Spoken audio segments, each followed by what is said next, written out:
Queridos, a paz e a graça do Senhor Jesus Cristo.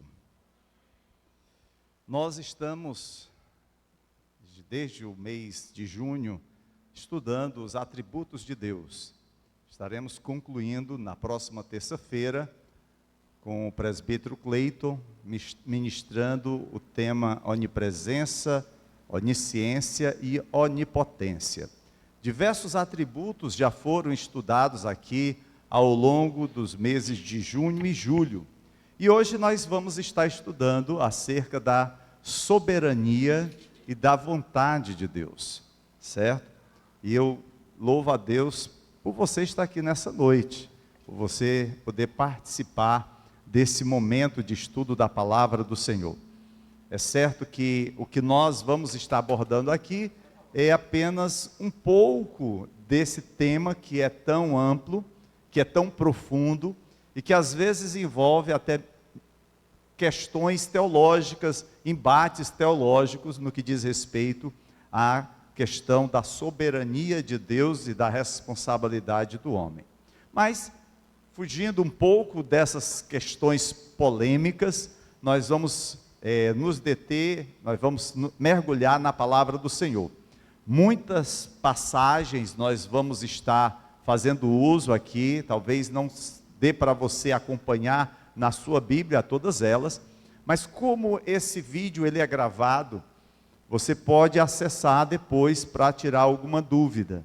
Vai ficar disponível lá no canal da igreja e também eu coloco disponível no meu canal no YouTube, certo? Você pode visitá-lo e encontrar esse e outros vídeos, postagens de pregações que foram feitas aqui no púlpito da Gilead José Walter. Bom, a primeira coisa quando nós tratamos acerca da soberania de Deus é defini-la. O que é soberania de Deus? Muitas vezes, quando as pessoas ouvem esse termo, elas perguntam o que isso significa. O que quer dizer ser soberano? Para a nossa realidade, nós que vivemos, por exemplo, dentro de um modelo de governo presidencialista, nós não sabemos ou nós não temos muito próximos a nós a figura de um rei, de um soberano. Outros países, principalmente na Europa, como a Inglaterra, Espanha, eles têm essa figura. Algumas vezes até um tanto quanto mais ilustrativa, mais da tradição, diferentemente do que foi no passado. Mas no passado, ser um soberano, ser um rei, ser um governante de uma nação, significava alguém que tinha o poder supremo de um país. Era alguém que tinha poder sobre a vida e a morte dos seus súditos. Lá no Salmo de número 99, versículo 1, o salmista diz: o Senhor reina, as nações tremem, o seu trono está sobre os querubins, abala-se a terra. E aqui claramente a gente vê que dentro da questão de autoridade, Deus está sobre tudo e sobre todos. O salmista ele inicia dizendo que o Senhor reina, mas ele reina sobre quem? Sobre as nações, por isso elas tremem, mas não somente sobre as nações. Em seguida diz que o seu trono está acima dos querubins, abala-se a terra. A palavra reinar aqui significa alguém que tem grande autoridade. Entretanto, observe que essa pessoa não é um governante comum. Aqui o salmista, ele dirige-se a Deus como um governante que está acima de todos, o Rei dos Reis, o Senhor dos Senhores, aquele que tem o poder da eternidade das suas mãos, o poder da imortalidade. Ele é supremo acima de todas as coisas por ele criadas no céu e na terra. Tudo se fez a partir da sua ordem, da sua palavra. Ele opera todas as coisas de acordo com o seu próprio propósito, plano e vontade. É o propósito, é o plano e a vontade de Deus que dão origem a todas as coisas. Deus é soberano e supremo acima de tudo. É isso que a Bíblia, as Escrituras vão revelar acerca de Deus. Não apenas o livro de Salmo. Existem vários versículos nas Escrituras que ensinam que Deus ocupa uma posição suprema no universo. O Salmo 103, verso 19, Davi declara: o Senhor estabeleceu o seu trono nos céus, e como rei, domina sobre tudo o que existe. Tudo o que existe, quer seja no mundo físico, quer seja no mundo espiritual, Deus domina sobre tudo. Então, não adianta a gente pensar que Deus, ele apenas exerce seu poder sobre a terra, sobre o universo físico, mas também sobre Satanás e seus demônios. Além disso, Davi orou ao Todo-Poderoso, e lá em 1 Crônicas 29, 11, ele diz: Teus, ó Senhor, são a grandeza, o poder, a glória, a majestade e o esplendor, pois tudo o que há nos céus e na terra é teu. Teu, ó Senhor, é o reino, tu estás acima de tudo. Isso quer dizer que Deus, ele é soberano sobre todas as coisas. E Davi declara essa soberania de Deus. Ele senta-se em um trono e governa sobre tudo que há. Tudo está debaixo da sua autoridade. Às vezes as pessoas, elas ficam como que amedrontadas com o mundo espiritual. Ficam amedrontadas com o poder de Satanás. É verdade que Satanás tem poder, mas o seu poder, ele está debaixo da autoridade de Deus. Lá em Romanos capítulo 11, verso 36, o apóstolo Paulo ensinou: pois dele, do Senhor, por ele e para ele são todas as coisas, a ele seja a glória para sempre, amém. Paulo, ele está dizendo: olha, tudo foi criado por Deus e deve funcionar através da sua graça e permissão, porque essas coisas que foram criadas por intermédio dele. Ele é tudo em tudo. Há uma mensagem semelhante, escrita por João, em Apocalipse capítulo 4, verso 11, que diz: Tu, Senhor e Deus nosso, és digno de receber a glória, a honra e o poder, porque criaste todas as coisas, e por tua vontade elas existem e foram criadas. Esse, queridos, é um ensinamento incrível e é revelado por esses e muitos outros versículos da Bíblia. E em cada passagem, Deus está declarando a sua soberania. Mas não apenas a sua soberania, o seu poder, a sua autoridade, o seu conhecimento e a sua graça. Isso é ser soberano. Isso é a soberania de Deus. A soberania de Deus, amados, ela é revelada de Gênesis a Apocalipse.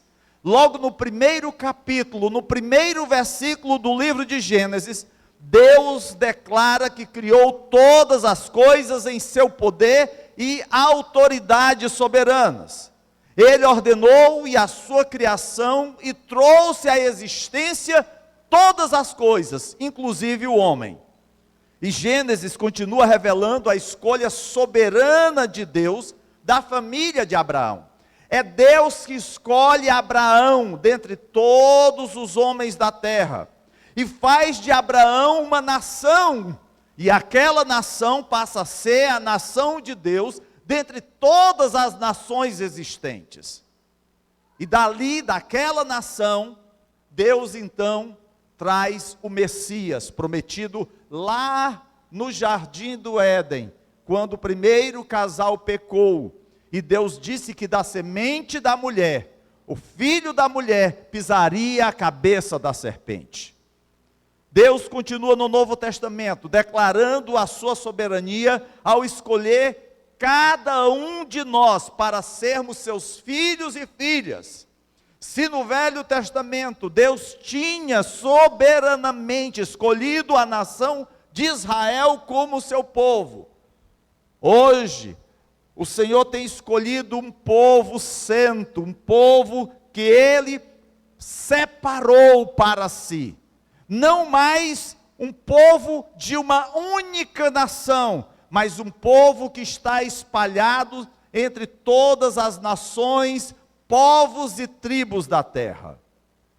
Esse é aquele que revela que se está sentado no seu trono e julgará as nações no final dos tempos.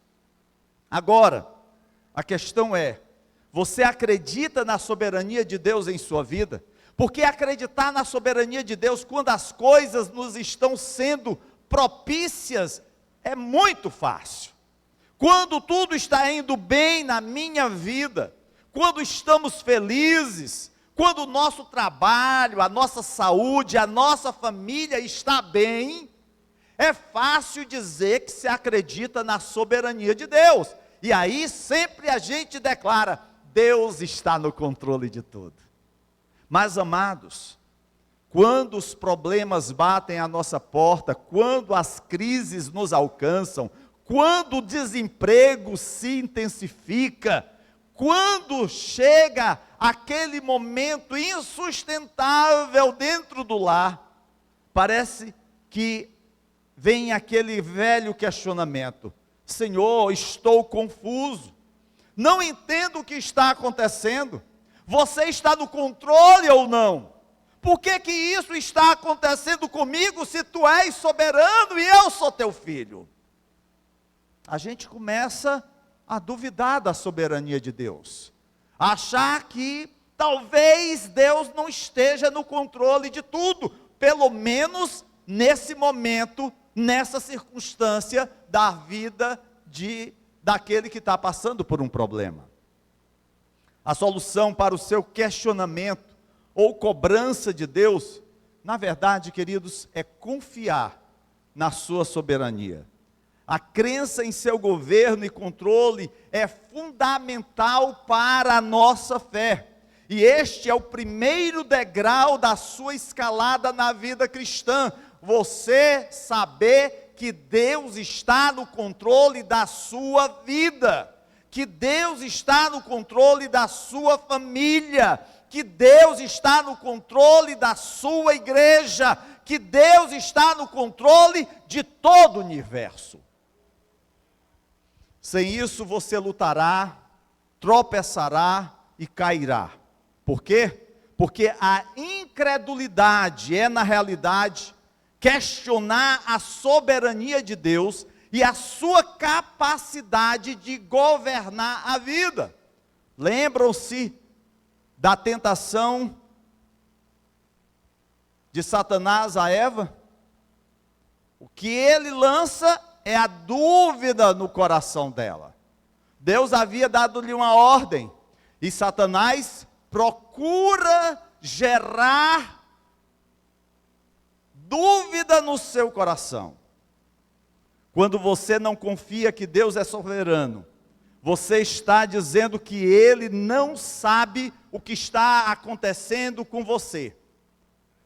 Isso hoje, infelizmente, tem sido abraçado até mesmo por alguns que se dizem evangélicos, de achar que Deus, por amor a nós, deixa de conhecer o futuro para construir um futuro com o homem. Ou seja, Deus não é onisciente, Deus não é onipotente, porque Ele toma a decisão de liberar o futuro para ser construído com a humanidade. Isso, queridos, é uma grande mentira. A Bíblia diz lá no Salmo 139, que todos os meus dias já estão determinados pelo Senhor. A palavra do Senhor diz que Deus nos escolheu ainda no ventre de nossas mães. E quando nenhum dia existia, Ele já conhecia todos eles. Esse é o Deus da Bíblia, não é um Deus baseado em filosofia ou achismos humanos. Mas infelizmente, há muitos que hoje seguem esse padrão, de acreditar que Deus fez essa escolha. Não, eu vou construir com a humanidade o futuro. E aí cada um vai decidir o que vai fazer da sua vida. E eu, claro, vou assinar embaixo, porque eu não vou ferir o desejo dos meus filhos. Queridos, isso é uma grande mentira do diabo. Ouça, os pensamentos que passam pela sua mente, ou as palavras que saem dos seus lábios, em meio a momentos difíceis, podem causar no seu coração dúvida acerca do controle da soberania de Deus. Você talvez diga para si mesmo ou para os outros: por que Deus está fazendo isso comigo? Qual é o propósito? Deus, você se importa com o que eu sinto? Você sabe o que estou passando? Esses questionamentos, amados, revelam que você está fazendo, na verdade, é questionar a soberania de Deus. Ou Deus é o Senhor soberano, ou Ele não é. Não existe meio termo. Ou você crê que Deus tem um controle de todas as coisas, ou você não crê. Não adianta você achar que Deus tem um controle apenas dos grandes fatos da humanidade. Mas as coisas corriqueiras do dia a dia, Deus não sabe de nada. Ou Ele é a pessoa que declara ser o Deus do céu e da terra, que criou todas as coisas, que está trabalhando todas as coisas juntas para o seu propósito e fim, ou Ele não é um Deus eterno. Ou Ele é grande o suficiente para lidar com seus problemas, ou Ele não tem poder nenhum.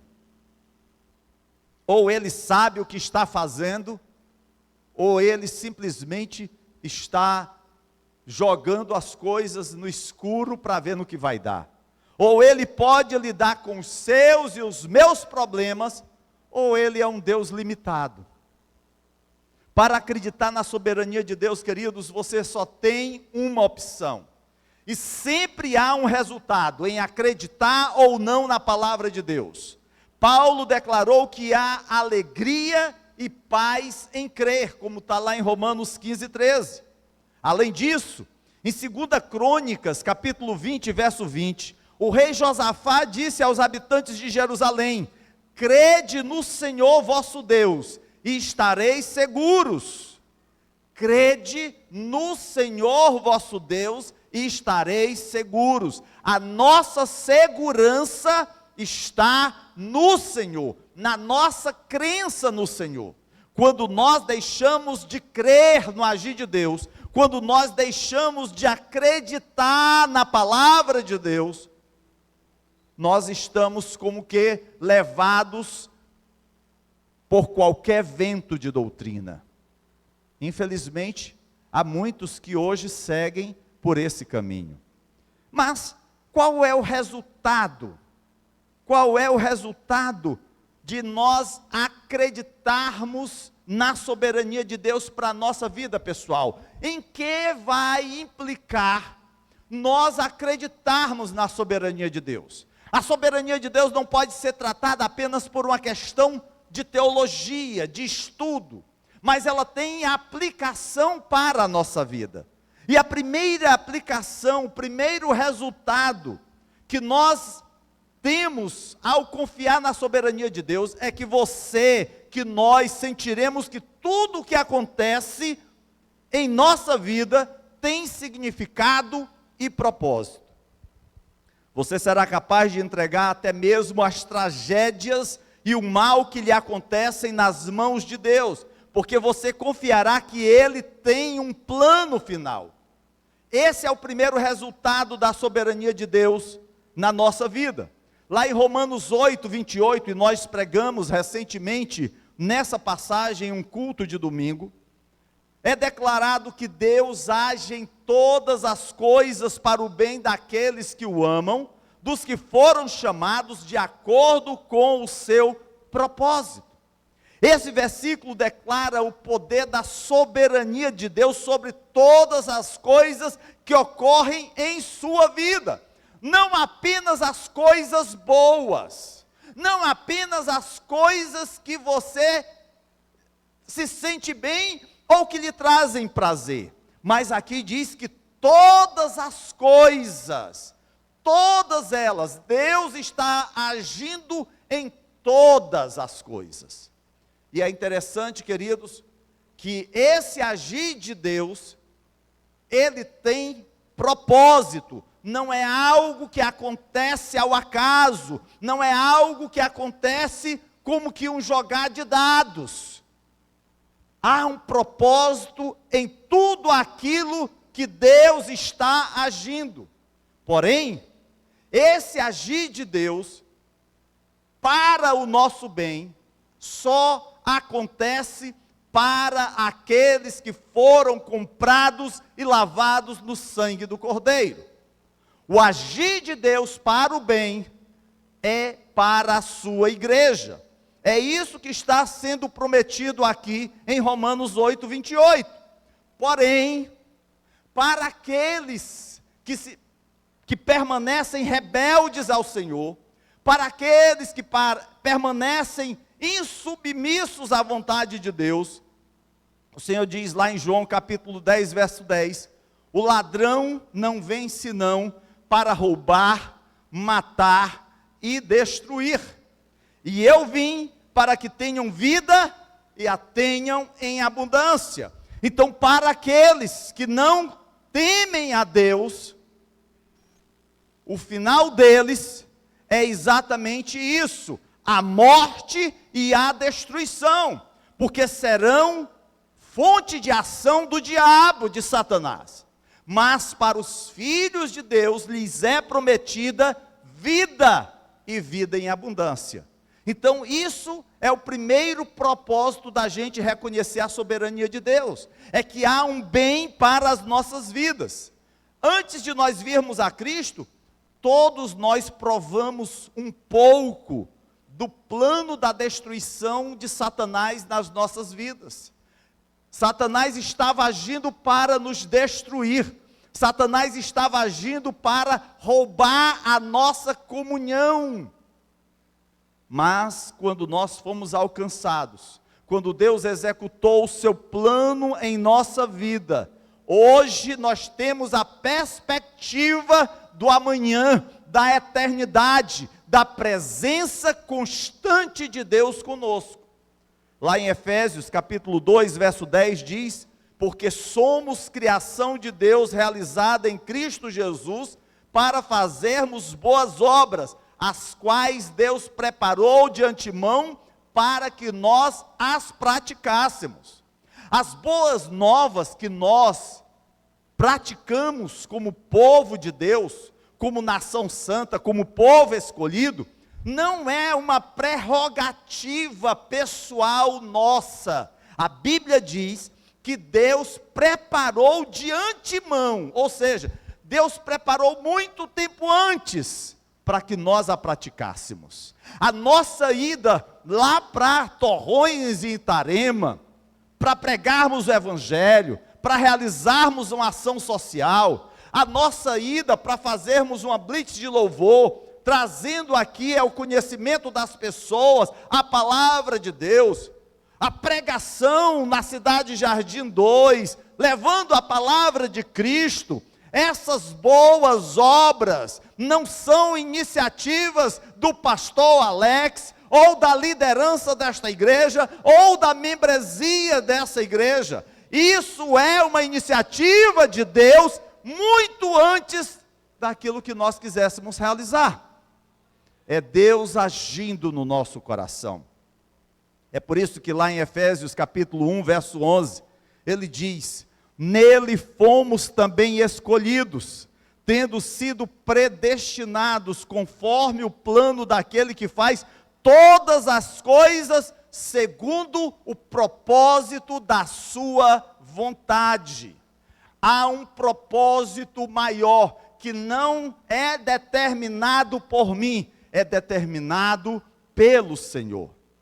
Talvez você diga assim: pastor, mas diante dessa luta que eu estou passando, desse momento difícil, essa crise que está se alastrando sobre a minha vida, sobre o meu lar, eu pessoalmente não vejo propósito, nenhuma razão, nenhum bem que possa vir do mal que está sendo feito a mim, à minha família, aos meus negócios.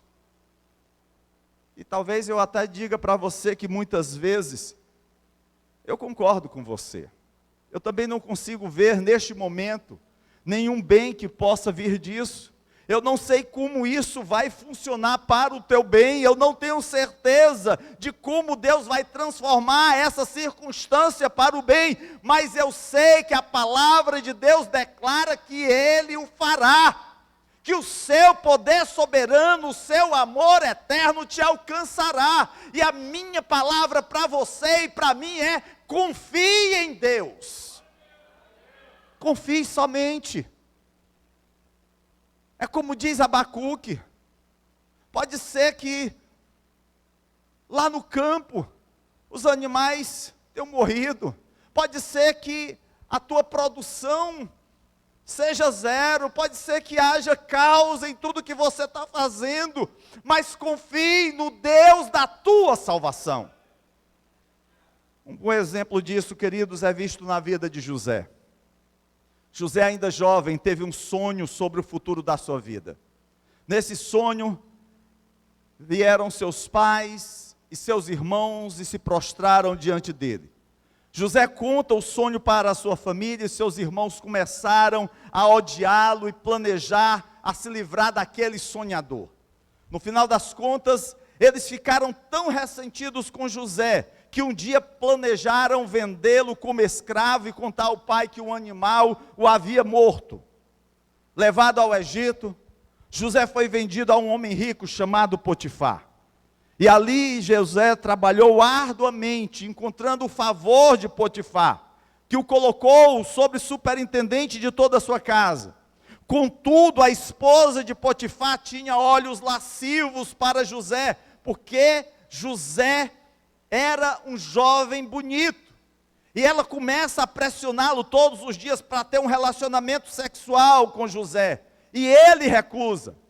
Finalmente, ela injustamente acusa José, a fim de se vingar dele por tê-la rejeitado. Potifar joga José na prisão, e lá na prisão José conhece o padeiro e o mordomo de Faraó. Certa noite aqueles dois homens tiveram sonhos, e José os interpreta. José diz que o mordomo seria restaurado ao seu cargo, enquanto que o padeiro seria executado. Algum tempo depois, Faraó teve dois sonhos que o perturbaram, e procurou alguém que pudesse interpretar seus sonhos. Foi que o mordomo lembrou-se de José e disse que havia um homem que poderia lhe contar o significado dos seus sonhos, já que nenhum mago no Egito havia conseguido fazer isso. Então, José interpreta o sonho, e a partir dali, José é colocado como governante sobre todo o Egito, diante do período de escassez que iria acontecer. Há uma grande fome que atinge toda a terra, inclusive a terra de Israel e do Egito. E através das muitas circunstâncias, os irmãos de José, seu pai e toda a sua família, prostram-se aos pés de José, em busca de alimento, para sustentar a sua vida. E José viu a realização do sonho que lhes foi dado 30 anos antes. Como José entendeu aquela rejeição, o tempo da prisão, a escravidão? Talvez, para muitos, José fosse um jovem frustrado, rejeitado pela sua família. Quantas sessões de terapia José não teria que fazer? Quantos dias de aconselhamento no gabinete pastoral José não teria que ter? Mas José diz a seus irmãos: não foram vocês que me mandaram para cá, mas sim o próprio Deus. José reconhece que a mão soberana de Deus é que estava dirigindo tudo aquilo que acontecera com ele, com a sua família e com todo o mundo diante da escassez de alimento. E ao final, em Gênesis capítulo 50, verso 20, José diz a seus irmãos que, amedrontados com a morte do seu pai e pensando que José iria se vingar de tudo que eles haviam cometido, José declara: vocês planejaram o mal contra mim, mas Deus o tornou em bem, para que hoje fosse preservada a vida de muitos. Deus age em todas as coisas para o bem. Pode ser que José não soubesse, não reconhecesse aquela luta que ele estava atravessando, mas ele confiou no agir de Deus e sabia que havia um propósito maior. Se José não tivesse acreditado nas promessas de Deus para ele, no poder da sua soberania para cumpri-las, José poderia ter ficado irado e amargurado contra Deus. Infelizmente, há muitos nos nossos dias que se sentem desigrejados, porque de alguma forma não se veem mais no ambiente da igreja, ou porque se sentem rejeitados pela igreja, perseguidos, decepcionados, e alguns até mesmo decepcionados com Deus. Contudo, José não fez porque se firmou na palavra de Deus. Ele acreditava que havia uma razão e um propósito para tudo o que havia acontecido. Você pode confiar que Deus está trabalhando da mesma maneira na sua vida? Não importa a circunstância que você está atravessando? Será que você tem essa segurança, essa confiança? Há um segundo resultado que você terá em sua vida, se confiar na soberania de Deus, é que você encontrará segurança e descanso em meio a situações de insegurança. E falando de insegurança, nós vivemos num mundo de insegurança. É a violência, é o desemprego, é a crise familiar, é o problema na criação dos filhos, no relacionamento com os pais, a dificuldade às vezes de estar na igreja. A vida cotidiana, queridos, é uma realidade insegura, porque você não sabe o que o dia de amanhã pode trazer. Confiar na soberania de Deus é descansar, sabendo que Deus tem todas as situações, todas as circunstâncias nas suas mãos. Quando grandes provações surgem em seu caminho, você precisa confiar nele, mesmo que não entenda como isso vai funcionar. Precisamos acreditar que o poder soberano de Deus é capaz de fazer exatamente o que ele prometeu fazer, de agir em todas as coisas para o nosso bem. Lá em Mateus capítulo 10, verso 28, Jesus disse aos seus discípulos para saírem e...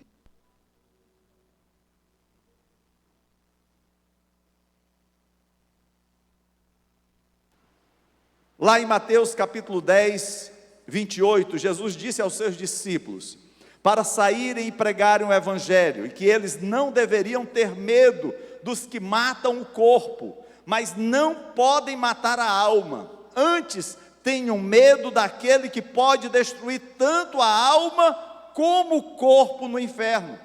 Jesus queria que os seus discípulos não tivessem medo dos homens, não tivessem medo das autoridades, não tivessem medo do futuro. Ele estava como que preparando aquelas pessoas para o que estava por acontecer. Aqueles irmãos, aqueles discípulos, aqueles apóstolos seriam perseguidos. quase todos seriam mortos como mártires. A igreja sofreria muito, mas o Senhor estaria com o seu povo todos os dias, e Jesus está preparando a sua igreja. Talvez, queridos, hoje nós vivamos dias de facilidades, de tranquilidade. Os problemas que nós temos, talvez a maioria das pessoas aí fora tenham. Problemas na economia, nas finanças domésticas, problemas de saúde, problemas familiares, como a maioria tem. Eu estava hoje vendo um boletim do pastor Homero, que é um missionário que exerce o trabalho lá na Jordânia com muçulmanos, e ele falando de um irmão de 28 anos, cristão, que foi morto dentro da sua casa, na frente do seu filho e da sua esposa, por um grupo de muçulmanos, que arrombaram a sua porta, que adentraram o seu lar e tiraram a sua vida, porque ele era cristão numa comunidade muçulmana, porque ele defendia a sua fé, porque ele era alguém diferente daqueles que estavam ali. Queridos, nós sabemos de dificuldades que acontecem aí fora, por causa do Evangelho. Nós quase não temos dificuldades, nós vivemos uma vida até um tanto quanto cômoda, frente a tudo que está a acontecer. Mas lembre-se, apesar das circunstâncias mais desfavoráveis que você esteja vivendo, que você esteja passando, coisas do seu dia a dia, coisas da sua rotina diária, quer seja dentro de casa, no trabalho, no lazer, Deus está contigo. Um outro grande exemplo de homens que descansaram na soberania de Deus é a história no livro de Daniel, no capítulo 3, acerca de Sadraque, Mesaque e Abidnego. Aqueles 3 jovens hebreus cativos não se curvaram diante do ídolo de ouro que o rei Nabucodonosor ergueu.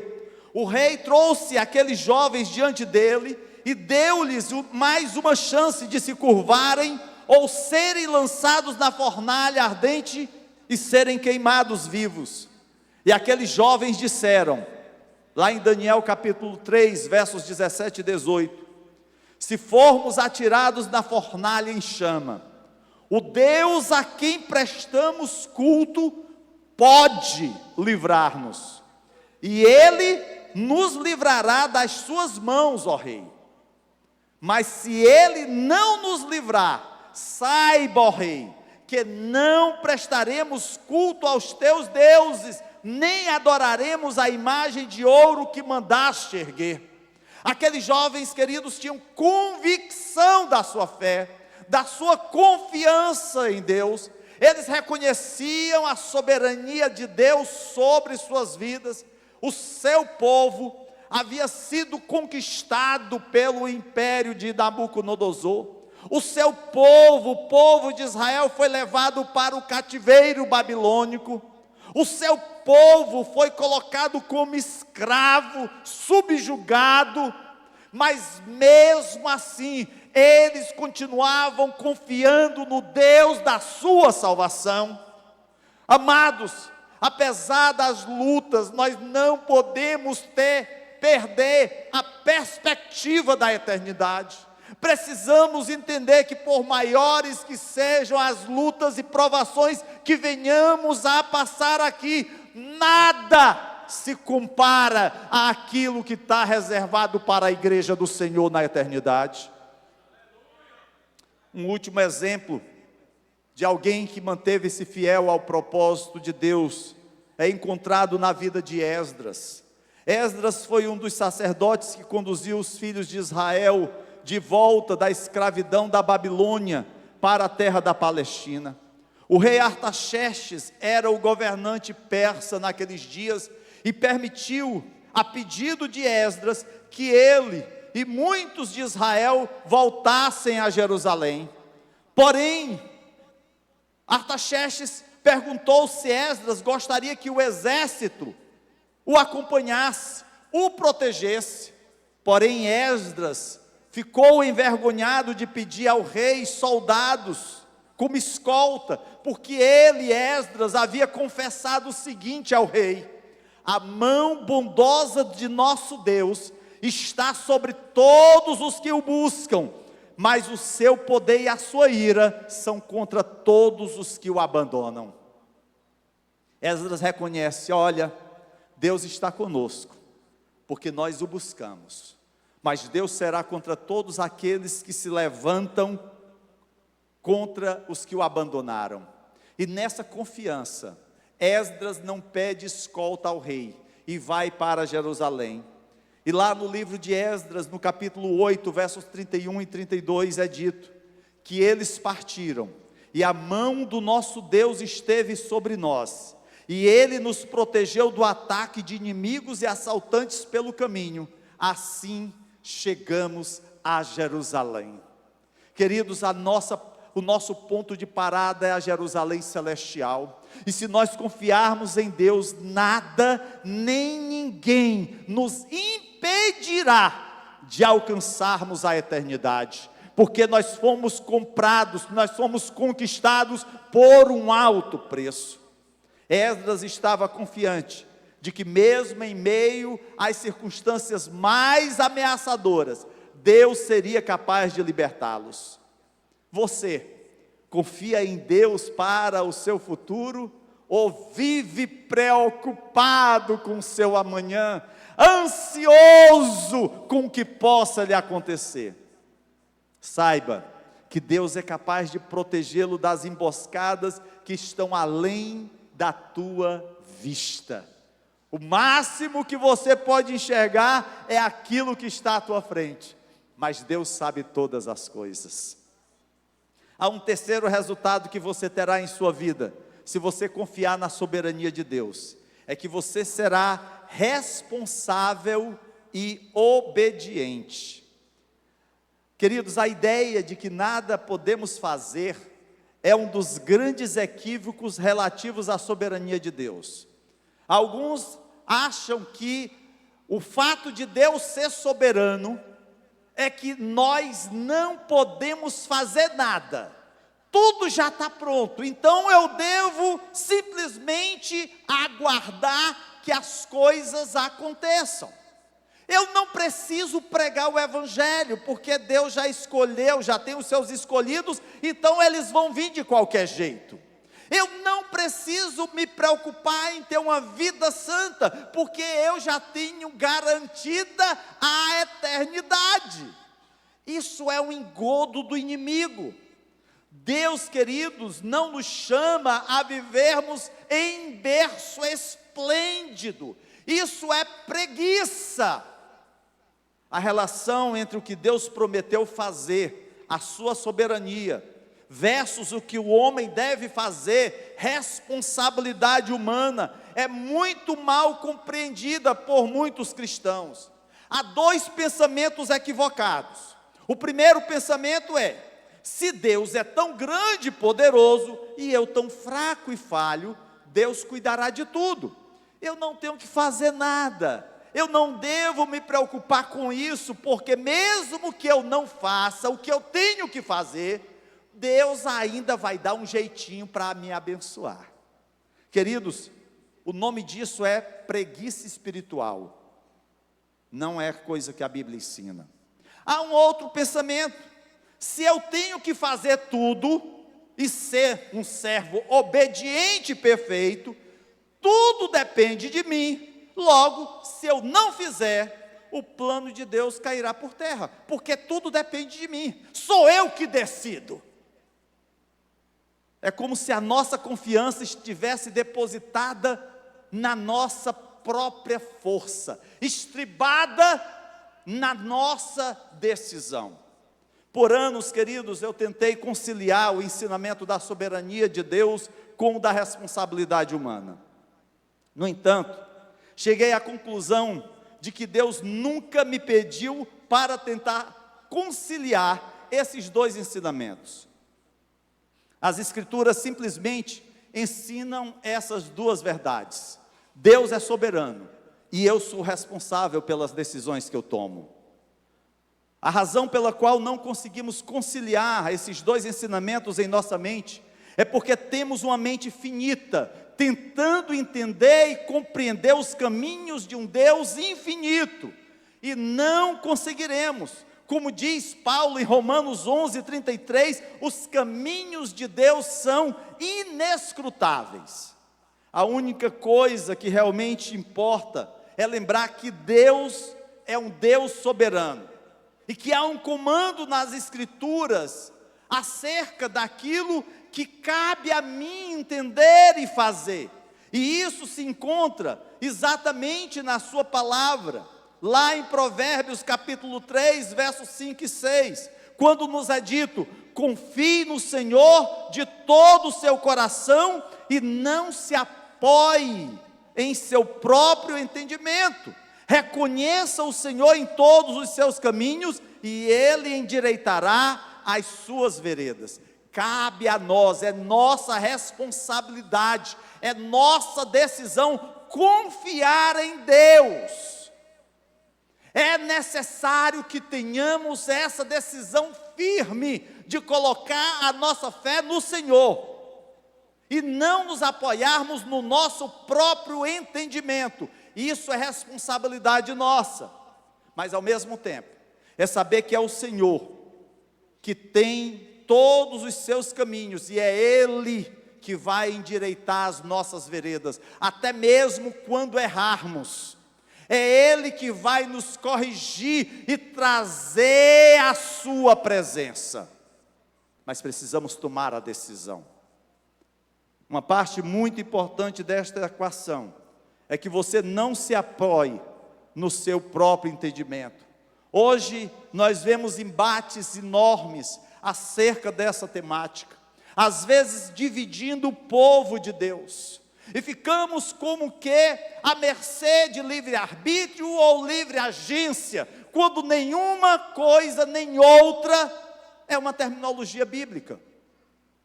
São definições criadas por homens. Precisamos, na verdade, amados, é confiar no Senhor, colocar no Deus da nossa salvação a nossa vida. Mas talvez você diga assim: ah, pastor, mas como saber a vontade de Deus? Já que Deus é um Deus soberano. A primeira coisa, amados, é saber o que é a vontade de Deus. Lá em Mateus capítulo 6, verso 10, quando o Senhor está ensinando os seus discípulos, e a cada um de nós a oração sacerdotal, Ele diz: venha o teu reino, seja feita a tua vontade, assim na terra como no céu. Mas que vontade é essa? Jesus ensinou que nós devemos fazer a vontade de Deus, e Ele está ensinando a cada um de nós, mas em que consiste? A vontade de Deus, queridos, é exatamente aquilo que Deus quer, e que está revelado na sua palavra. Ao longo da história, nós vemos que Deus tem revelado a sua vontade a todos que verdadeiramente o buscam. O nosso problema é que nós gostamos de fórmulas prontas, nós gostamos das coisas que a gente possa de imediato alcançar. Nós não queremos mais nos debruçar nas Escrituras, estudá-las, nela meditar. Nós queremos simplesmente aquelas mensagens de WhatsApp: bom dia, Deus é contigo, vai dar tudo certo, não olhe para os teus problemas. A gente gosta dessas palavras que enchem o nosso ego, mensagens positivas, mas não nos debruçamos na palavra de Deus. Ao revelar-se, Deus não mostra tudo o que há para saber sobre Ele. Ele mantém oculto para si mesmo parte do seu mistério. É por isso que lá em Deuteronômio, capítulo 29, verso 29, é dito: as coisas encobertas pertencem ao Senhor, ao nosso Deus, mas as reveladas pertencem a nós e aos nossos filhos para sempre, para que sigamos todas as palavras desta lei. Há uma vontade oculta de Deus, que Deus não tornou conhecida, é algo de Deus, e essa vontade oculta pode ser a questão da nossa limitação, que nós não entenderíamos, ou simplesmente porque aprouve a Ele não revelar. Mas a verdade, a vontade revelada, essa deve ser cumprida nas nossas vidas. A distinção entre vontade oculta e a vontade revelada nos dá uma grande liberdade. Não precisamos nos preocupar com a sua vontade oculta, porque não podemos conhecê-la de qualquer maneira. Mas enquanto buscarmos obedecer à sua vontade revelada, podemos livremente fazer o que estiver de acordo com essa vontade. Por exemplo, se nos forem apresentadas duas escolhas de trabalho, e ambas não implicarem em pecado, podemos escolher qualquer trabalho que gostemos mais, sem nos preocuparmos em desagradar a Deus. Imagina só, você está em busca de trabalho, e aí você recebeu um convite para trabalhar no Ronce. Depois recebeu um convite para trabalhar nas Pernambucanas. Aí você vai decidir, vou trabalhar no Ronce ou nas Pernambucanas? Bom, são duas empresas fortíssimas no mercado, eu posso escolher uma ou outra, tranquilo. Agora, se você está em busca de emprego, aí você pega e tem lá a possibilidade de trabalhar na Mesbla, ou então trabalhar num motel. Qual é a que você precisa escolher? Certamente não é a do motel, porque tem uma implicação de pecado nisso. Então, as nossas decisões, elas precisam ser balizadas pela consequência das nossas atitudes. Mas qual é a vontade revelada de Deus? Nós podemos conhecê-la? Todo cristão está interessado em descobrir a vontade de Deus para a sua vida. Podemos conhecer e viver a vontade de Deus conforme ela nos é revelada na oração e nas Escrituras.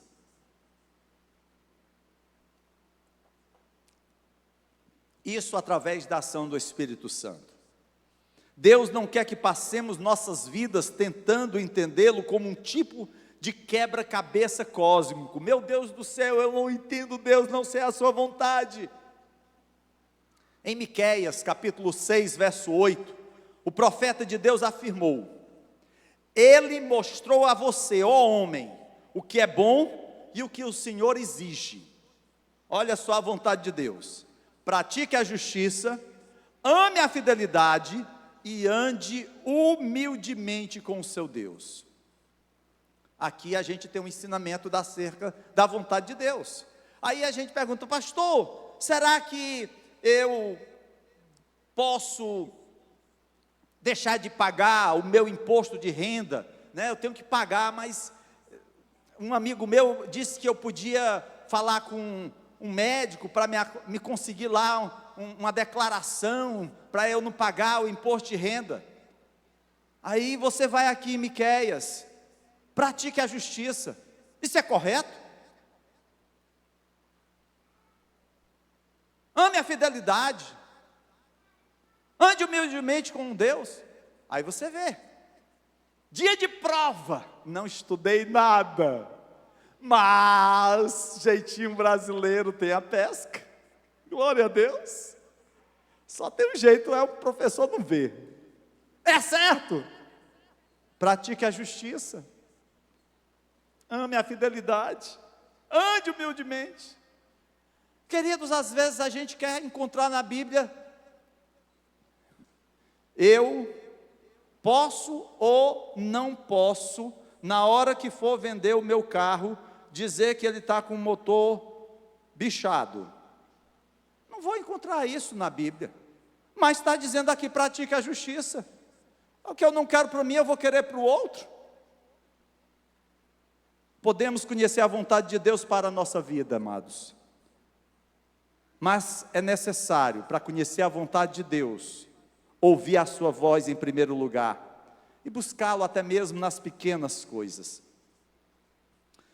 Eu queria deixar, para encerrar aqui, 6 conselhos para cada um dos irmãos, acerca de nós iniciarmos essa jornada de fazer a vontade de Deus. A primeira delas, fale com Deus regularmente através da oração. Como qualquer boa amizade, o seu relacionamento com Deus se fortalece com conversas regulares. Você não tem um amigo que é seu amigo íntimo, que você só fala com ele uma vez no ano. Não. Aquele amigo fiel, aquele amigo que você confia, você está falando com ele sempre, pois assim seja a sua amizade, a sua interação com Deus. Tire um tempo para ouvi-lo. Você pode se surpreender com os pensamentos e sentimentos que surgirão no seu coração a partir da sua oração. Segundo conselho, mergulhe na Bíblia, estude a palavra de Deus. A Bíblia é como um mapa para a vida. Às vezes as pessoas, pastor, eu vou me casar, pastor, eu vou ter filhos. Meu Deus do céu, quem sou eu para dizer isso? A Bíblia é cheia de histórias, lições e conselhos que podem ajudar a guiá-lo. Tente ler um pouco todos os dias. Pense em como o que você está lendo pode se aplicar à sua vida. Saiba que Deus é Senhor de todas as coisas, do seu futuro casamento, dos seus futuros filhos, dos meus futuros netos, Jesus abençoa, enfim. Terceiro conselho, preste atenção ao Espírito Santo. Às vezes a orientação de Deus vem através daquela pequena voz interior que lhe diz o que é certo ou errado, ou através de um sentimento de paz em relação a uma decisão que você toma. Esse é o Espírito Santo trabalhando em você. Quanto mais você escuta a voz do Espírito, mais fácil é de perceber a voz do Espírito. Quarto conselho, esteja aberto à mudança. Seguir a Deus, queridos, pode significar fazer algumas mudanças em sua vida. Pode ser algo grande, como um novo emprego, ou algo menor, como ser mais gentil. Eu tenho me proposto a descer do carro e vir de mãos dadas com a minha esposa para a igreja. Mas, queridos, aquilo que a gente fazia tão facilmente quando éramos namorados é difícil. Que eu sou sempre apressado, eu quero correr para dentro da igreja. A minha esposa, ela vem a passos lentos por conta do salto. Olhe, é um clima, e eu fico pegando na cintura dela como que empurrando, e ela diz, quer me abraçar? É quase isso. A gentileza, amados, é o abrir a porta, é mostrar a educação, né? Às vezes a gente quer grandes coisas, Deus agindo em nós, e às vezes pequenas coisas, detalhes na nossa vida, no trato com o irmão, no trato com o cônjuge, com os filhos. Ontem eu fui ao velório do pai do irmão Auri, e queridos, eu vou ser sincero com vocês, eu já realizei muitos velórios, e já participei de muitos velórios, mais do que mesmo a apresentação de criança, mas eu vou ser sincero, aquele velório foi algo assim impactante na minha vida, porque eu vi o testemunho das filhas do pai do Auri, 3 mulheres, e aquelas mulheres falaram do seu pai de uma forma tão especial, que não era aquela coisa forçada, como eu já vi, por exemplo, políticos falarem de outros políticos que haviam morrido. Era uma coisa natural, era uma coisa impactante. E eu saí dali dizendo assim, meu Deus, eu quero ser esse pai para as minhas filhas. Eu voltei para casa chorando, e aí enquanto eu voltava, eu ligo para minha filha que está lá em Aratuba. Aí eu disse, está tudo bem? E ela disse assim, tá. Aí sei o que aconteceu alguma coisa, ele está ligando para mim, plena 11 horas da noite. Aí você, meu filho, estava com saudade de você. Queridos, é a gente poder ser algo de bom na vida do outro, sem esperar grandes coisas. É uma palavra de amor. Eu não sei se eu estou no 5º ou no 6º conselho mais. É qual? Esse é o sexto agora? Não, é o quinto. Procure a vontade de Deus na vida cotidiana. Deus não fala apenas em grandes momentos da mudança da sua vida. É certo que talvez Deus tenha falado quando você conseguiu o seu primeiro emprego, quando você casou, no seu primeiro filho, mas queridos, é no dia a dia, nas pequenas coisas. Cheguei hoje da igreja, passei a manhã toda aqui resolvendo 1001 coisa, 1h30 da tarde cheguei em casa, aí dei um beijo da minha filha, a outra, a nova, a mais nova. Dei um beijo da minha esposa, ela já olhou assim, Saia da rotina, faz uma coisa diferente de vez em quando. Eu sei que amanhã ela vai esperar que eu veja de novo. Fique atento aos momentos ou oportunidades que parecem ser cutucados por Deus.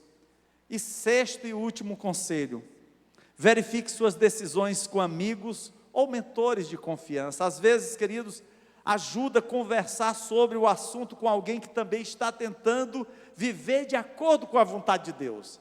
Não abra seu coração com pessoas que não têm o temor de Deus. Homem, não vá abrir seu coração com a colega de trabalho que nem crente é. Mulher, não vá abrir seu coração com seu vizinho que vive de olho grande em cima de você. Abra seu coração com pessoas maduras na fé, mentores espirituais. Eles poderão oferecer conselhos, apoio e uma perspectiva diferente que poderá ajudá-lo a ver as coisas com mais clareza. Lembre-se, essa jornada de conhecer a vontade de Deus para a sua vida consiste em dar passos grandes e às vezes pequenos para viver uma vida que esteja em sintonia com o plano dele. O mais importante é que você se esforce, se dedique a viver para a glória de Deus.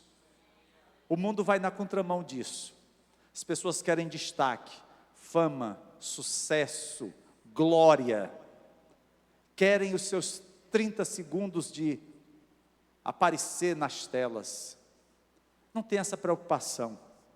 Lembre-se, o que vale é você estar vivendo no reino de Deus, para a glória do nosso Deus. Isso é o mais importante. Que Deus os abençoe, amados.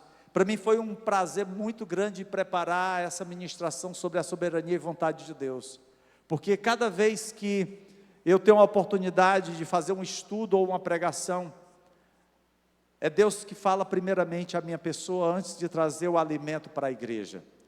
E como isso é tremendo, como isso é maravilhoso. O meu desejo é que você também possa ter essa alegria, se você ainda não está tendo, de meditar na palavra, de se dedicar ao estudo. Ah, pastor, eu não tenho muitos conhecimentos. Vá aos poucos conhecendo, crescendo, e eu tenho certeza que você vai experimentar coisas excepcionais que Ele tem a te revelar. Fique de pé, chamar aqui o pastor Jeová.